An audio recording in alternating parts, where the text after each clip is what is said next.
Good morning, everyone. It's November the 2nd, 2024. I'm going to start this video off with that word that was on the tip of my tongue in my last video that I couldn't seem to just spit out. And it's very annoying, as I said. When you know what you want to say, it's on the tip of your tongue and it doesn't want to come out. But that word was conflict resolutions is what I wanted to talk about. And that's something that we need more of. I know as in the 1990s, we were talking a lot about the conflict resolutions rather than turning to violence. And people don't know how to resolve the conflicts. And this also comes down to number 2, which is problem solving as well. And this is something that our children are not even getting. They should be getting something on this in schools for problem solving when you were talking about the bullies and that in school, and even into what we've been talking about with Julian and myself on the bullying, that how do you avoid the problems, how do you resolve the issues. This needs to be looked at very carefully and needs to be revised again, and people need training, I think, on this now, and those who do the training need to come forward and speak and see if we can get this into our schools and programs. And when I'm looking at programs, this is one of the things when I'm talking about a supportive housing, is these people that are getting into supportive housing need to have these type of skills. These are life skills that they don't have. Can they be taught? Some of them can, some of them may not be able to, but those that can, will on how to solve their problems, will find it a lot easier to fit into our society. The same thing as we go through with the immigrants, they need to be taught because they come from war-torn countries in a lot of cases too, and that would be a great deal of help for them, even if it has to be translated on how to solve the problems as well as fit into our society. So this is what I'm looking forward to. And then again, number 3, back in the 1990s, there was a pilot project started by our Crown Attorney here in Ottawa, Andre Berzans, and he was doing the thing on restorative justice, which was, of course, the Indigenous way of doing it, where you discuss the things and you come face to face with the person who's made you their victim. So you have you as a victim coming against the perpetrator and talking about things, and it's a much better way of doing things, I find. So this is what I was part of a committee on in the 1990s, trying to find a peaceful way of coming together with, say someone has done graffiti, just plain graffiti on the buildings, and come to terms with what he's done and how he has affected the community by doing graffiti. So that's just a simple form of it. And I guess perhaps I'd like to tell you just a little story about we were doing restorative justice when I was growing up, and it's kind of a funny story. It was a full moon that night, and in the morning we heard this horrible scream from one of the neighbors. We go running out. This was a Sunday morning, and everyone was just sort of waking up and getting ready to go to church, and we walked out and to the neighbor's house, and we're all just standing there absolutely flabbergasted. Her white picket fence had been colored every color of the rainbow you could possibly imagine, and like we're looking like this when you're talking about graffiti, like who could have done this in the middle of the night with the full moon? And we're all standing around, and then sure enough we found the culprit. He came in the arms of his father, found him full of paint in the morning in his bed, that he'd got up in the middle of the night, and his father, who had been a painter, managed to get into the paints in his dad's garage and decided to go paint the fence overnight. He slipped out of the house. Nobody saw him, so it was kind of interesting as well. And when asked, of all things, why would he want to paint a white picket fence all these fancy colors?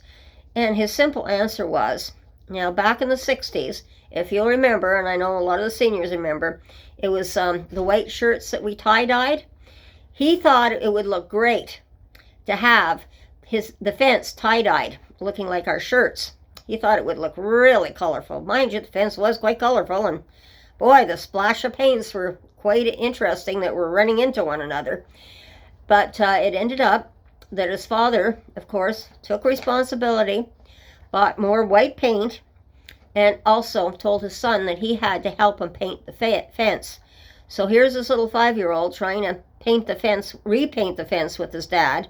And of course his dad had to touch it up in the end. But that is a way of doing restorative justice. So I just wanted to bring that into effect. But I also wanted to bring in some statistics that have come up over the last week or so. And this is in British Columbia. They're averaging over 6 overdoses per day. In August of this year, they had 187 overdoses. In September, they had 183 overdoses. And the first 9 months of this year, they've had 1,749 overdoses as well. And just nearly 9,000 overdoses for the year of 2023. Ontario, Alberta, and BC have the most deaths for overdoses that's come up. Also, women make up 60% for drug use, which is an increase on women for drug use, which shows the mental state, I believe, of what we're seeing right now. And this is not good of what's happening as well. Also, out in British Columbia, it's been over the news the last couple of days. They've just got the largest and most sophisticated drug lab bust in Canadian history that's been busted. And boy, wait till you hear these statistics. Over 100 kilometers, kilometers, 100, what do you call those?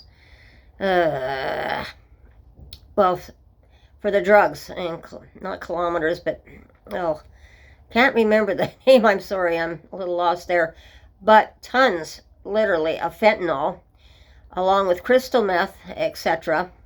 And enough fentanyl to kill the population of Canada twice over. And Canada's population stands between 40 to 41 million people. So you look at that twice over, how many people that fentanyl from that lab alone produced that could have killed people. And then you have... they also picked up nearly about 95 weapons, from handguns to submachine guns. That was confiscated as well out of that. And of course, hundreds of thousands of dollars in cash was brought forward too. And then, and this was, the drugs are to be distributed for across Canada as well as other countries, as BC has easy access to the interior of Canada, as well as shipping around the world with Vancouver's port of entry from the sea. So this is where they were saying, their RCMP were saying that it was going to be shipped all around the world too, but they haven't given any specifics on that. Also, there was a brief mention that the lab has ties to the Mexican drug cartel, as stated on the national news. That was just the one minor detail. Of course, everything's still under investigation. So that was big news as well. And then we had another brief one on the car theft rings. Over 300 cars were found, probably worth, I think, about $40 million. They had a lot of them that we are having a lot of trouble with. The VIN numbers are being changed on them to make these cars look legal, even for the sale here in Canada. And they are suspecting that, because this has happened before, that Service Canada, where we do our licensing and that for the cars, there may be people that are involved in there for an inside job, basically, of changing some of these numbers. So that's under investigation. But there was 59 people arrested with lots of charges as well. And so it's coming. We're catching up slowly. I'm sorry. Oh, kilos, that's what it was. That's the one I was trying to say, with over 100 kilos of drugs. Got it. Remember that one. But that was picked up from out in that lab in BC. So that's a lot, just in the fentanyl alone, which is a lot worse than what you're seeing. Actually, all the drugs that you're getting. Look at how bad this is. This lab could have killed millions of people if they hadn't been able to get it and shut it down right now. So our crimes are getting looked after. I know the homeless, that's an even bigger crisis and even worse, because we have absolutely no place to put anybody because we don't have enough homes. So that is still in the works. But I know myself, I'm going to be advocating for the conflict resolutions, for the problem solving, and certainly see if we can get the restorative justice back and running, because I don't know what happened. I had to couldn't commit myself to the rest of that restorative justice process, so I don't know what happened in the community with that. But I just wanted to give you a quick little brief on what we did, on how we taught our children back then. Was actually a form of restorative justice, where they had to make retribution to the victim as well. And I think we should start looking into that again. And I know at the time, in the 90s, the federal government was also looking into the restorative justice as well.